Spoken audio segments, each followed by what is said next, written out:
Hi guys, welcome to the Breaking Indie podcast. On today's episode, we are going to be talking to Hossein Martin Fazeli about his film Am Gitxsan. We have a little discussion about filmmaking, politics, and philosophy. So stay tuned and check out another episode of the Breaking Indie podcast. It's a program for filmmakers by filmmakers.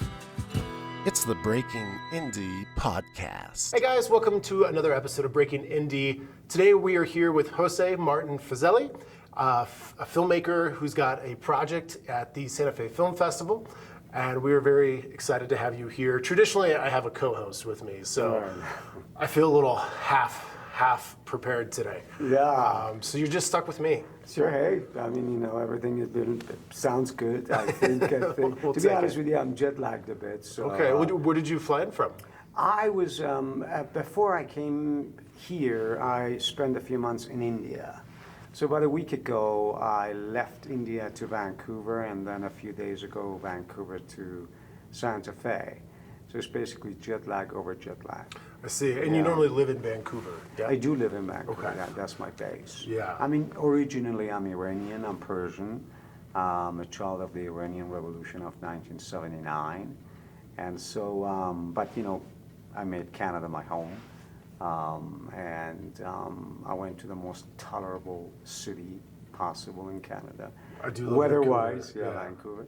I grew up just south of Vancouver, so that was always when we were 18. You know, it's like, oh, let's go to Canada. Really interesting. And so, But you're American.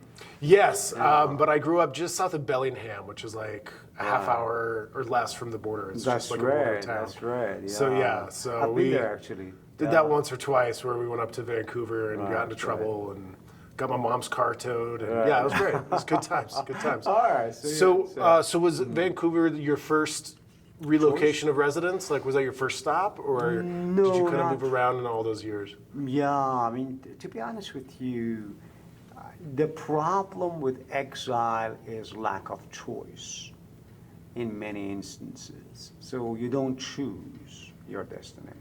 You don't choose, for example, the country of your birth.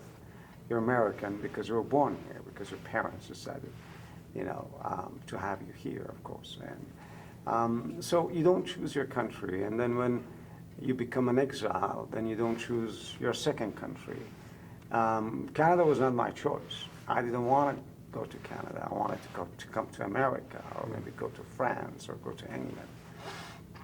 But because I was under the supervision, like the whole process of sending people to these different countries, all these exiles and political asylum seekers, is a question of ration. All right, how many countries, which country takes how many refugees or, political exiles or asylum seekers? And so at the time, Canada, basically my name was given to the Canadian Embassy.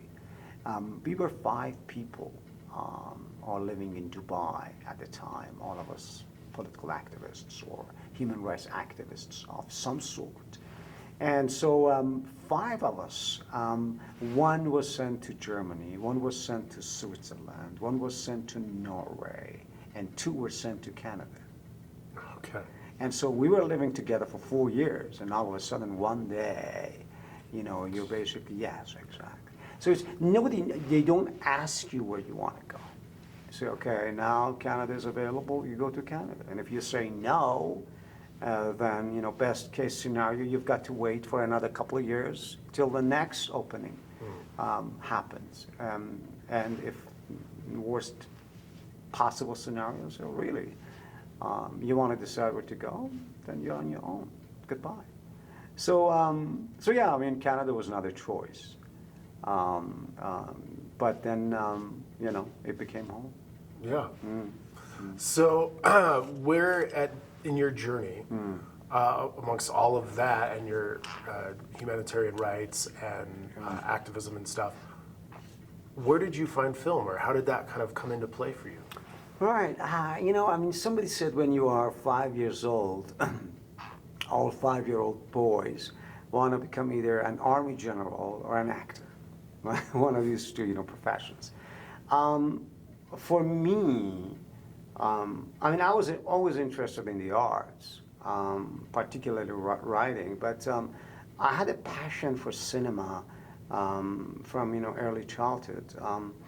Because for me, film, when my parents took me to a theater to watch a film, and these were usually American films that were dubbed in Iran. We're talking about 1970s.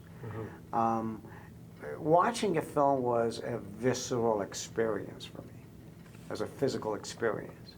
It was not mental or even emotional. Like, I remember my mother telling me that, sometimes, for example, imagine they were watching a Western film and then there was a shootout, and in the middle of this shootout on the screen, I would actually get up from my seat and participate in the fight. Oh, like you. Exactly, it was visceral for me. And so when I grew up, I always missed that experience, that visceral experience of getting outside of, being pulled out of your reality, put in a different reality, but with the same intensity or even more intense than your actual reality as a kid or as a teenager, right? Because as I said, I participated in those scenes and sequences. And so I always wanted to re-experience those experiences, to revisit those experiences. And at some point I became interested in helping others experience what I used to experience as a kid. And so, and I've been trying, since, to do that, to create that moment sometimes. And really, I mean, to me, a film is a combination of different moments. Like sometimes, if you're lucky, you might be able to kind of get that purity, right, in an image, in a shot, in a scene, in a 2-minute sequence, and turn people from viewers into witnesses. And so if I can achieve that, I would feel very rewarded, particularly because in the context of the cinema I do, which is of course very social, also political, I find that to be rewarding, because that would inspire action, and we need action, So that's my ambition. And of course, I mean, I've been going from failure to failure to failure to failure, right? It's not an easy task, As but is often the journey of life. Exactly. But I'm totally fine with that, because, I mean, that's such a high goal that if I can achieve it even for a moment, I would feel lucky. Where do you find the balance between being a participant and being an observer? Right.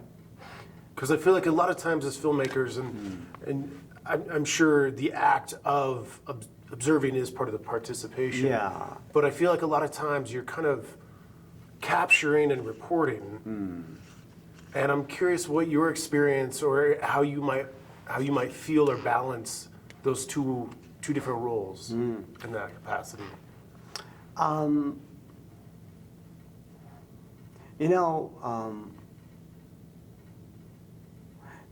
There is a difference between reading the description of a love affair and having one. As teenagers, when you have it, when you read about what, for example, lovemaking can feel like, and then going and actually having a girlfriend and making love to her or making love to him, right? To me, that's the difference. I think a lot of times when you're watching a film, there is something that separates you from that reality, the reality which is being portrayed on the screen. There is always your mind at work. You always understand that you're experiencing a secondhand experience. Okay. Now, if that secondhand experience becomes a firsthand experience, if you can relate to the characters or to the story or to the issue at hand to such an intense degree that it becomes your issue, that character becomes your sister or your brother or your friend or comrade, he becomes you yourself, okay, for an hour, okay, or for 2 days or for 2 months, then that transition has happened. And for me, for example, a very clear example for me was when I went, I think it was about 15 years ago, I watched a film by Lars von Trier, the Danish filmmaker, called Breaking the Waves. This is 1997. And after I left the theater, I didn't want to talk to anyone. I didn't want to see anyone. Okay, I'm at a film festival. Okay, people know me. I bought 2 bottles of wine. I went home.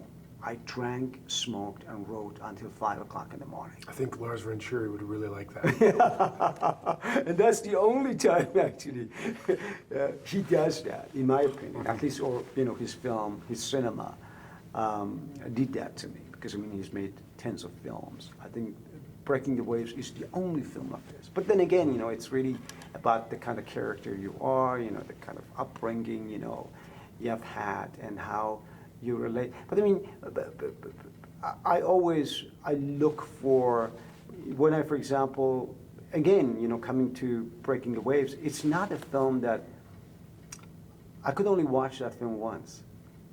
I cannot watch that film a second time. It's too intense. Yeah, some of those just like amazing films, like you're like, I'm glad I saw that. I'm glad I had that experience. Right. I don't necessarily need to repeat it. Right, exactly. But it sticks with you. Yeah. And then, so at what point, at what age, or at what stage in life did you pick up a camera? When I left Iran as a teenager, then I ended up in Canada, and I never thought about becoming a filmmaker. Like, I never thought about studying cinema per se. I don't think, to be honest with you, I think that this whole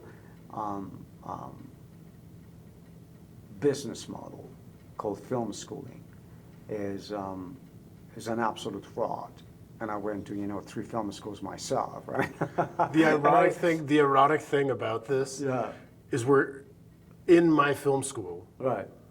And I was the last class to graduate from this school before it went bankrupt. Oh. So I haven't been in this building for years. Right. This closed in 2009. Right. It reopened for a second as a different school, but they also went bankrupt just like 2 years later, did the exact same thing. Right. And that's really funny. It's been very nostalgic to be back in this stage for the Santa Fe Film Festival, and it's like, oh, I made multiple music videos in this place. And when I came in here and started setting up, once again, I have no crew. All of this is just me, Cole. It's been so weird. And I do agree, like, especially in my case where this was a private college, it was quite expensive. Luckily, I had a lot of scholarships to help. Thanks, Mom. But coming out of it, it's so frustrating because nobody knows the College of Santa Fe anymore. Like, there is no alumni really association. There's nothing, those like programs. So really it was the education that I got out of it that all is really the only thing to hold on to. And I think for a lot of people, especially in their early 20s or even 19, whatever, they don't really have the appreciation of, I'm here for the education. It's like, I'm here for college, and it's kind of whatever. So something like film school, it does become a very subjective experience. It really is like, you have to, if you're gonna do that, be adult enough or be aware enough of really making that experience count, because it's, an art degree isn't something that really, quote unquote, matters. No. You know, in the real world. No. You're not going to just go out and be like, oh, well, I went to school for it, so now I can get a job. Right. Yeah. So I have a degree from Harvard in film production. Okay. Right. Okay. No, it's not a theoretical field. It's a very practical field. And the fact of the matter is that 90% of film school graduates never make money making films. It's a fact. Yeah. Everywhere. Now, show me another business with the same degree, with the same percentage of failure that is still in operation. Because when you go to film school, you're promised, and of course, I mean, when you go to film, again, 75, 80% of people who go to film schools, they want to become directors. right? And at some point they decide, okay, no, maybe directing is not really something, becoming a gaffer. I mean, as a gaffer, for example, as a cameraman, you can make money much easier than as a and director. God forbid you ever went to a film school to become a gaffer. No offense to Right. gaffers, you just don't need to go to film school to do That's that. right, that's right. But I mean, a lot of them actually, I mean, I remember, when I went to film school, we had, in our class, we were 16. And then when we graduated, 3 of us got jobs as gaffers. Yeah. Right? Sure. And they were the only ones who got jobs, right? I mean, I got a job as a PA. I mean, that's worse than a gaffer. That's right, Like, exactly. Again, you don't have to go to film school to be a PA. You don't have to do It's not really a that. job. Yeah. Yeah. So, but my point is that the reason why, I think there's a reason why it's such a failed business model because of, misplaced emphasis. I don't think, I went, as I said, I mean, I have nothing against film schools. I mean, I went to 3 film schools myself. I spent, $60,000 on my film education. But I learned what not to do, not what to do. And then I came out, and then I had to go through this process of failing, one after another. That was you learn from your failures, Right. You don't learn from your successes. So my failures as a filmmaker, those were my film schools. Okay, I learned, what to do and what not to do again. But film school by itself, it didn't really teach me much. And it's a very, I mean, let's face it, it's a very tough terrain. It's almost, in some areas, it's like, a mafia terrain.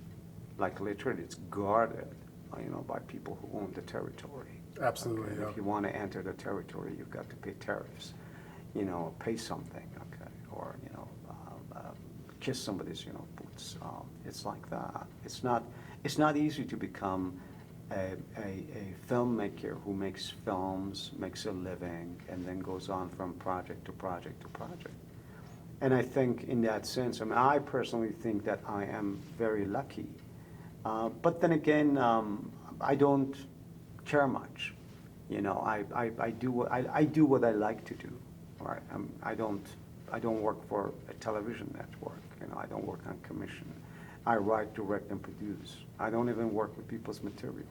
Not that I don't want to, but I try to kind of bring this particular worldview that is mine to the screen. And I'm not saying it's anything solid necessarily, but it's some perception of reality, the socio-political reality or realities of the world.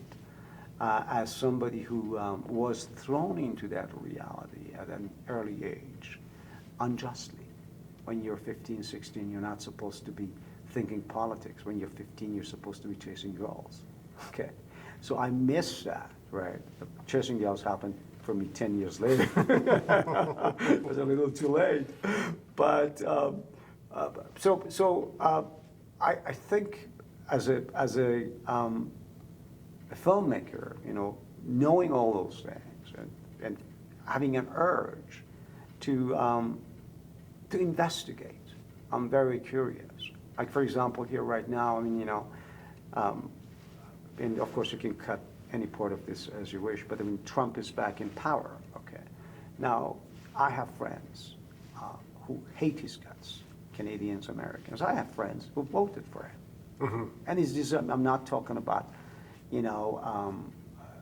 truck drivers. I'm talking about people, businesswomen. You won the popular vote. Yeah, I won the popular vote. Yeah. And so, so for me, I think it's too simplistic to say, oh, the guy is evil, okay, and the country is dumb. I think you've got to ask questions. Why does it happen? How did he happen? Right? Mm-hmm. What's happening? Right? And it's not just an American phenomenon. It's a global phenomenon. It is. I see everywhere. that in a lot of other countries that are kind of, I wouldn't say copycatting, but they're in a very similar position. Modi in India, Hungary, Slovakia, Brazil, just till 4 years ago. Yeah, and it's interesting. I have a feeling for someone in your position, I can't imagine you could make a film without politics in it of some No, degree. I think everything is political, to be honest Yeah. with you. I think the food we eat is political. Like, to me, it's such a wide range. I mean, I don't really like the word politics, because it carries such bad energy, such, I would say, a stiff energy. But, let's call it social issues, right? I mean, everything is a social issue. Food is a social issue. I mean, for the sickness of society, like 50% of people in this country and in Canada have chronic issues, chronic problems. And these are guys who know they're chronic problems, right? Because a lot of them are having those chronic problems, but they're asymptomatic. They become symptomatic at some point. But it takes a toll on your system anyway, whether you feel the symptoms or not. So I am thinking that if you are living in a country, in a society where 50% of people are sick, and I just want to know what kind of fathers and mothers and co-workers and friends, a person with digestive issues or a person with lung issues or chronic issues can be. Are you going to be the best father you can be when you have to take, when you're basically irritated, 15 hours a day because, you can't eat, because you've got food sensitivities, because gluten doesn't work with your system. And by the way, gluten was something that, we digested for thousands of years. Before we hit 21st century, gluten was always there. So what I'm saying is that food is a social issue, right? The fact that, Nixon actually is the guy who said, we don't want food to become a political issue, so let's produce cheap food. Right? Let's make food as cheap an issue, an item as possible, so that people don't vote based on the price of food. Mm-hmm. This was a decision that was made in the 70s. It was a political decision. I don't think anything you think about, for example, got the spirituality. Spirituality is a social issue. Because human society deals with human consciousness, and spirituality is about human consciousness. Who am I? Where am I coming from? Where am I going? What is the meaning of all this, right? At the end of the day, we die, to me, everything is a social. I mean, there is absolutely, animal rights, the way we're dealing with dolphins and orcas, SeaWorld is a social issue, right? Wall Street is a social issue. I don't see any issue that is not a social issue. Whether we treat it as a social issue or not is a different story. But in reality, it is a social issue. War is a social issue. To me, it's just, a wide range, a very wide range, and it's really all-encompassing. God is a social issue, if you want to think about it, because, God is not in people's houses. God is outside. God is in churches and mosques and synagogues. And what's happening right now in Israel and Gaza, people are killing in the name of God. Their gods, okay? I think in the southern part of America, church going is a serious, serious business, okay? Islamic Revolution of 1979 happened in the name of God. Because a large number of people decided that God was not a private issue anymore. It was a public issue, right?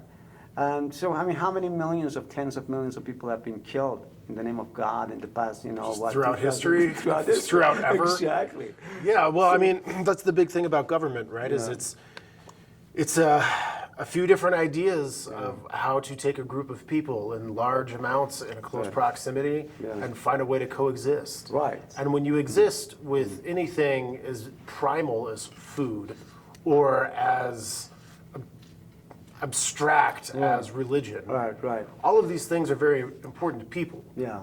My passion for tacos may seem trivial, Right. but in some ways that it is still political. Do I go to Taco Bell or do I go to the local taco stand? Right. Who do I support financially?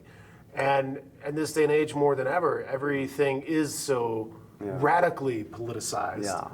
But to your point, when we coexist as a group of people and a government, and everything has its place, everything does matter, it's impossible to separate those issues because it's part of the existence. It's part of the collective network of people, and therefore it's part of the conversation. Yeah, and it affects your life. Yeah. Like there is no way you can avoid being influenced and being impacted by the politics. It doesn't matter, you may decide not to vote, but you cannot escape the consequences of not voting. Sure. Okay, so it catches up with you, regardless of who you are and how political you are. And I'm not particularly political. I'm not a big fan of Michael Moore's cinema.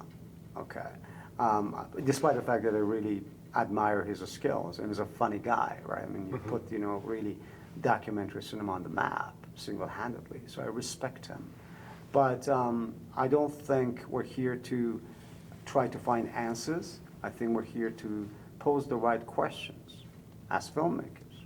It's very important, to ask the right question is 75% of it. It's like, right casting is 75% of, filmmaking. If you cast terribly, your film is going to be terrible, regardless of the story and the camera work and the locations and the budget. Okay, because people go to see a film because they want to follow a story, and the basis of a good story is good characters, right? You've got to cast well. The same with documentary cinema and social issues, right? I mean, our job is to pose the right questions as filmmakers, and not to find answers. And I know a very few filmmakers who have that humbleness about them, that regardless of how much you know and how much you've read and how much you've seen, experienced, there's a lot you don't know. So be humble about it. Try to understand, try to kind of understand the experiences of people you disagree with, people that you even hate, okay? Like, it's so easy to demonize the other, so easy. And I'm not talking about, kind of the cliche stuff, right? I'm talking about us today living in this society, right? I mean, when I came from Iran and, went to Canada, okay, I lived in a very conservative town called Edmonton, all right. It was almost a redneck town. So, I mean, that was my first experience of racism. I had never experienced racism before in my own country. In that sense, I feel lucky, right? Because, I see second generation, for example, kids who experience racism at the age of 5, 6.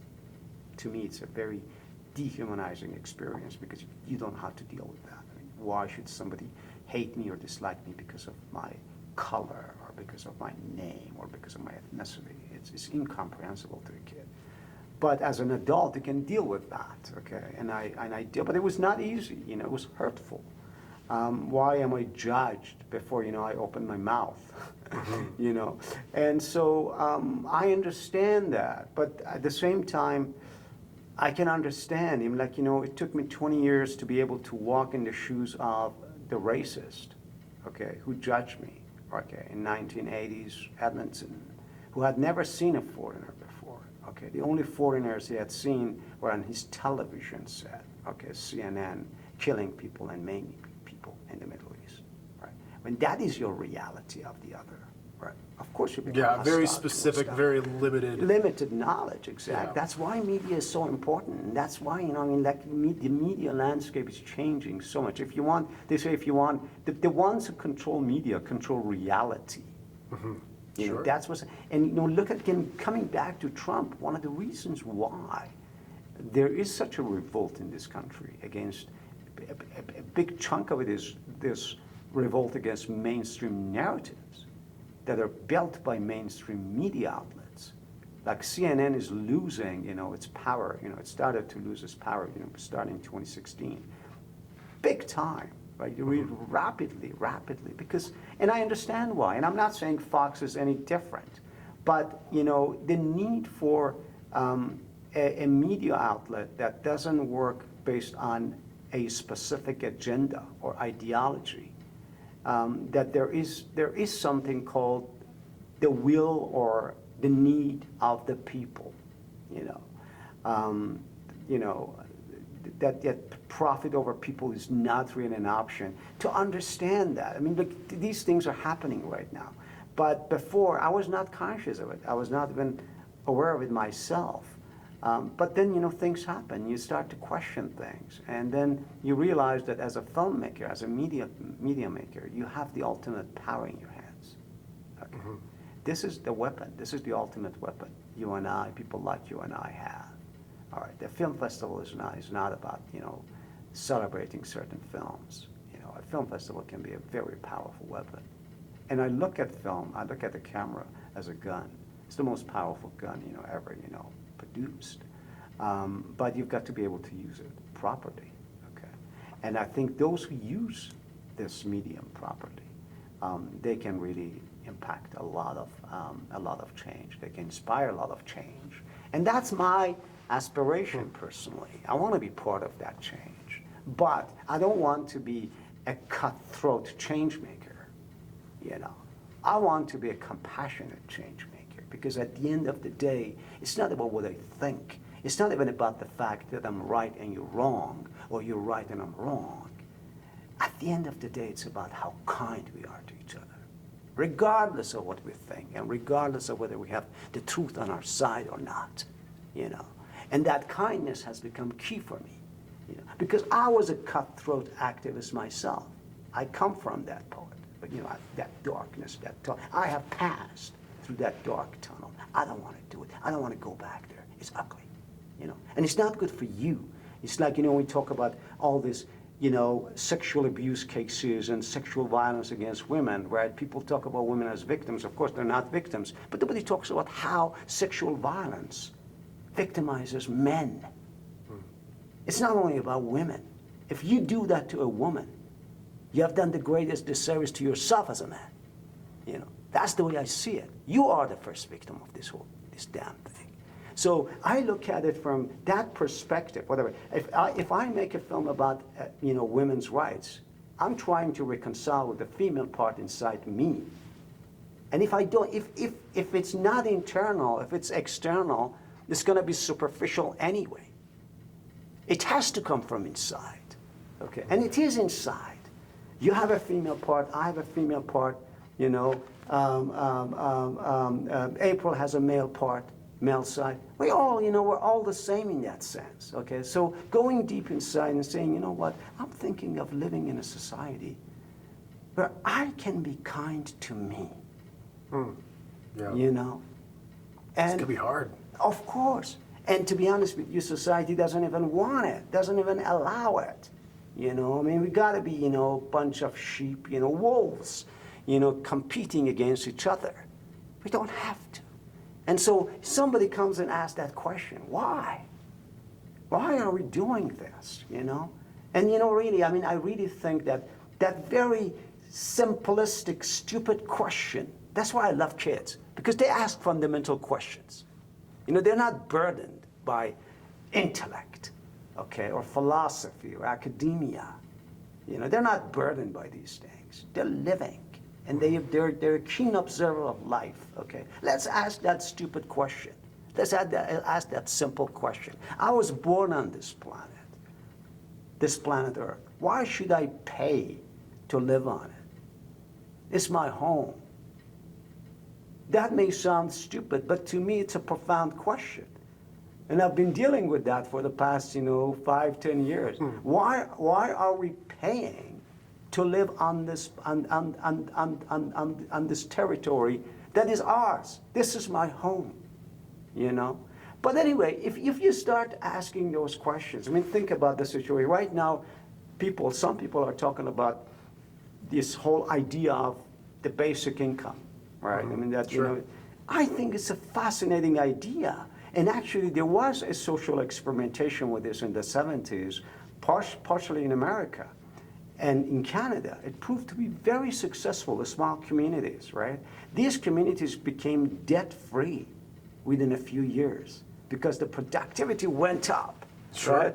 But now it's back in mainstream. If you talked about this 10 years ago, 15 years ago, they would think that you're a fucking Oh, it's such commie. a taboo, yeah.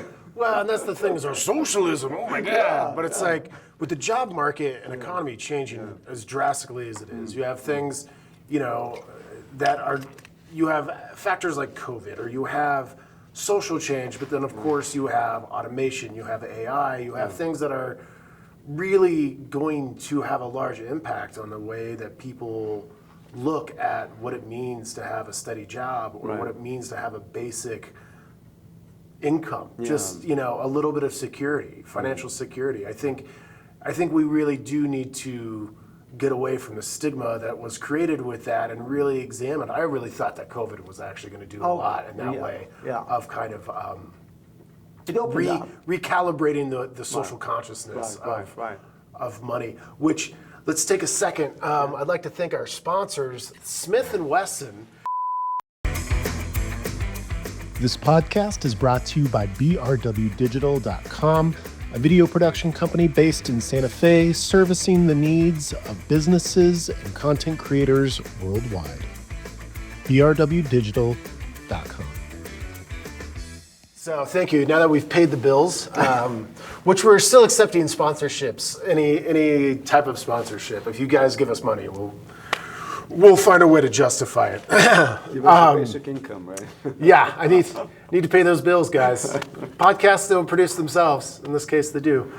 But yeah, so with all that said, how does this relate into what you're doing right now? What the project that you're here with or what you're involved with? Let's talk a little bit about where you're at currently as an artist. Funnily enough, I was approached because, of course, I'm working on multiple projects at the same time, like any other independent filmmaker. You have a project in pre-production, one in production, one in post-production, all of them. And I was working on a project in post-production, and I'll tell you about that project. You may want to run the trailer for it. It's an amazing project, I think, amazing story. But I was approached by some native chiefs who came to town to meet with me. And I took them to a Persian restaurant near my house, and I sat with them, and they wanted a film about their nation. And I was surprised because I'm not indigenous, I'm not native, right? And I said, look, thank you for the trust. I'm not sure if I'm qualified. I've not even spent a day on a reserve, right, in my entire life. Anyway, they invited me to their territory, Lakhyap, as they call it, and I went up north, and I found fascinating people. The most important aspect of a good documentary film is the interviewee. Okay, I cast my documentaries like I cast my fictional films. Right? So I pay attention to everything, the voice, the looks, and the articulation, level of articulation, all of that. Because that's what carries the film at the end of the day. And I found some very, very articulate and very passionate and, pure souls, in their territories. And so I also discovered some stories, beautiful stories. And so I said, yeah, you have a film, And then they asked me to put together a proposal, which I did, and they approved it. And then I went to film the film, and it took us about 2 years to complete it. And we had a lot of challenges, like a lot of challenges, because these are colonized communities, right? And we should not really try to romanticize them. We're talking about a high degree of alcohol consumption, drug abuse, domestic violence, 80%, 70% welfare dependency, lack of education, stuff like that. Like when I was living in the territories, I think every week we had, a couple of teenage suicides. Teenage, right? 17, 16, 18. So the degree of violence is tremendous, right? It's like it's not Canada. It's not America. It's it's Zimbabwe. Yeah. It's Uganda. It's Bangladesh. The original American refugees and Canadian at this point as well. Yeah. And so it was quite challenging, but at the same time, I really met this wonderful people. Okay, and and then one thing that I realized was, while filming, was that most films about Native Canadians or Native Americans, these are films that lack articulation.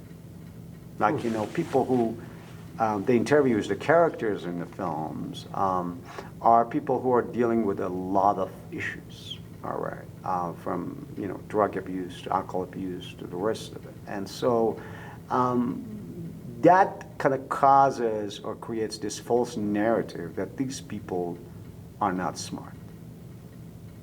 Because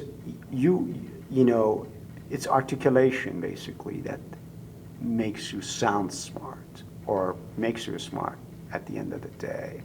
And I met a number of very articulate natives, all right, in the territories. People with 2 university degrees who had decided to live there, right? They fish, you look at them, they look like peasants, okay, but they're such wise people, men and women. And so, and then I found my character, a kid who really loved. Because you just gave me a thought about that. Yeah. Something growing up that I experienced was a lot of prejudice towards kind of Mexican immigrants. Right. And I remember I love to point out to people when they're like, "Why don't you learn how to speak English better, man? Like, you're in our country, blah, blah, blah, idiot." I was like, English is their second language. Right. That means they speak at least more than one language. How many languages do you speak? That's right. So technically they're kind of smarter than you? Right. Got it. So why don't you just shut up? Yeah. Like, I feel like that's just like a prejudice that people forget about is like, for people who English is a second language, it's not that you're stupid. Right. Right. Quite often you're practicing a muscle that a lot of us don't. Right. So I just like to always kind of remind people of that when they get frustrated that it's like, you don't know how to speak English, you're dumb, and like you're just an idiot, and you're like, no, actually they're trying harder than you are. Right. So I don't know. I always like to absolutely remind people of that. Yeah, that's But going back to what you were saying, sir. Thank you for the interruption. No. But you cast Important your point. documentaries like you would cast a traditional narrative film. And so I met these amazing people, and then I met my character, he was a 17-year-old Gitxsan boy, who was in love with his culture, right? I mean, he spoke Gitxsan. All right, everybody was he was born and raised in Vancouver. Everybody in the territories, all those kids wanted to escape and go to Vancouver. This guy from Vancouver is trying to escape and go to his territories, to his land. Yeah. And so I met with him, and of course I traveled with him. And then so he goes to his territory, and then he starts to learn about his culture. He starts to learn about the history of colonialism, about the residential school system. And then based on his experiences while he's living on his territory, he starts to pen a letter to the Prime Minister of the country, Prime Minister Trudeau, that telling his story that, look, I mean, I am a 17-year-old, 18-year-old Gitxsan individual, and I visited my ancestral home, and this is what I witnessed, what I saw, okay? And I think you should, as the leader of the country, you bear some responsibility. I want you to know these things. I want you to actually meet with me as a kid who is in love with his culture, right? And talk to me, take me seriously. Because what has been happening, not only in Canada, but also in America, a lot of lip service. Okay? Yeah. And aside from lip service, a lot of money that ends up in the garbage can. And this I saw also in Europe, right? I mean, with the Roma, for example, minority.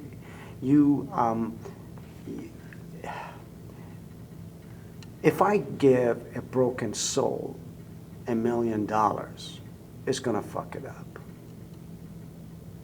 It's simple, okay? You first fix the soul, and then you give that person money.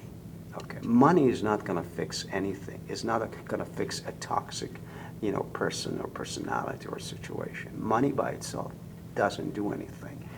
The reason why we had civil rights, okay, in America was people like Martin Luther King and Malcolm X and Muhammad Ali and Langston Hughes, people who became role models. Okay? You need role models, and so. And this is something I realized a long time ago, that you cannot fix the system by just pouring money, okay, into it. That's what the government does, if it does it, okay. But even that is a half-hearted, half-assed initiative, right? They don't really do it properly. For example, in this territory, like, the Gitxsan territory, we're talking about 36,000 square miles of land and water, right? And the government, companies, private companies and government, they basically, just the logging companies take something like $2 billion worth of logs out of that territory every year. $2 billion. $2 billion. How much do the Gitxsan get? A less than like one-fifth of a percent of that money, and that's their logs. Okay, so you start to ask yourself this question. Okay, something happened. Okay, 160 years ago, 200 years ago, whatever. At that time, Europeans thought they were the best. Okay, and and this has been human history. I don't really demonize Europe in that sense. The Egyptians did it before the Europeans. We're doing it right now. Right, that's right. Persians did it before, the Europeans. The Egyptians did it. The Chinese did it. Okay, this has been the history of the world. But it happened here, right, with this European migration. And so it happened. Whatever happened, happened. But let's be just about it. Let's say, okay, terrible things happened. Let's not continue, okay, in the same spirit. Let's not continue in the same breath, okay. Let's negotiate in good faith. And let's have a good deal, a just deal, all right? This is your territory.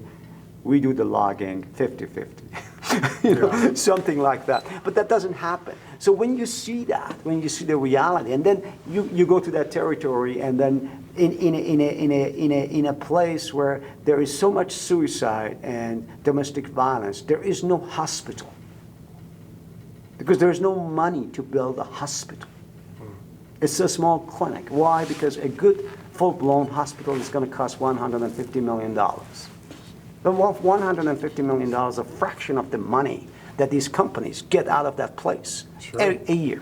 Talking about $2 billion. $2 billion, exactly. So you see, there is some kind of an imbalance, okay? And so the government is responsible for that. I don't think it's just the private companies, pipeline, the rest of it. So that became my story, and then of course I brought Gabor Mate, who's a Canadian celebrity who has worked a lot with trauma, particularly Indigenous related trauma, traumatic experiences. I brought him on board, and kind of contextualized the whole thing. I talked to him for a couple of hours. Beautiful man, amazing, mind, and so I followed the kid in his journey, and I talked to chiefs. I talked to really amazing, articulate, chiefs and activists, and put the film together. To be honest with you, I did not even know till the very end. But that's the case with every film. I did not know I would have a film, okay, until 3-4 months before the end of the editing process.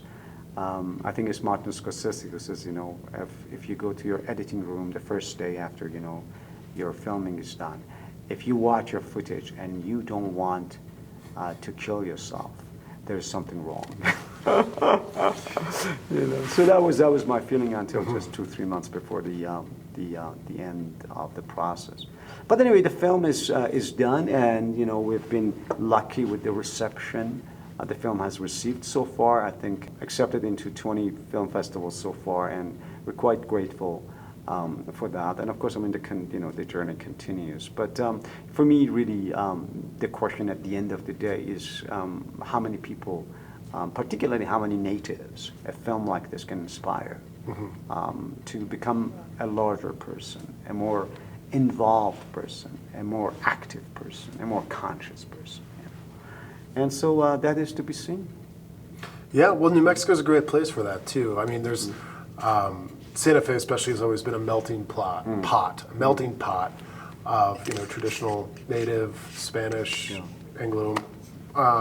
But there's also a great school right outside on the edge of town called IAIA, the Institute of American Indian Arts, and they've got also a really great film program, and it's been really awesome to see more young people who traditionally probably wouldn't have had that much exposure or have those opportunities to share a voice.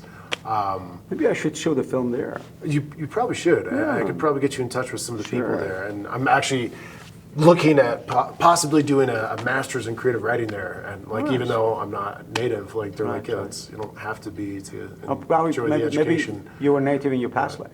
That'd be cool. I like that. But yeah, no, and also like New Mexico's got a really great kind of native culture in its own film community. Right. So like Angelique Midthunder is a huge casting. She did the casting for like Reservation Dogs. Right. And she lives here in town, and her daughter's Amber Midthunder, who has really taken off over the last few years. She's in that movie Prey that came out a couple years ago, and she's doing all kinds of awesome stuff. And then her husband is also an actor. Like you've got Wes Studi who lives in town, and there's just like these awesome pockets in that community. And I obviously don't know enough, but I'm always like really excited and to meet more and more Native filmmakers. So I feel like it would be great to have more showings and screenings of your film and try to integrate it more into the kind of like the local theater network here of things, because I know there's a lot of people who won't have the opportunity to see it this weekend that would love to see it and benefit from that. And then do you have like any social media or anything you might want to plug while we're here? Oh yes. Go for it. Yeah, I'll send you the information, and also we have a website, we have a trailer and stuff like that, and feel free to. And the name of the film one more time? The name of my film is I Am Gitxsan, Gitxsan, Gitxsan. In the language of the Gitxsan people, it means the people of the river, because I mean these people, still live by the banks of the Skinner River, which is the second largest river in British Columbia. Amazing, fantastic. Sure. Well, I hope that you get a great distribution deal and that we can watch the streaming soon. Thank you. I hope so too. Otherwise. We'll post some links below, and you can follow their journey. Sure. So, thank you so much for being here today. Absolutely, It's a program for filmmakers, by filmmakers. It's the Breaking Indie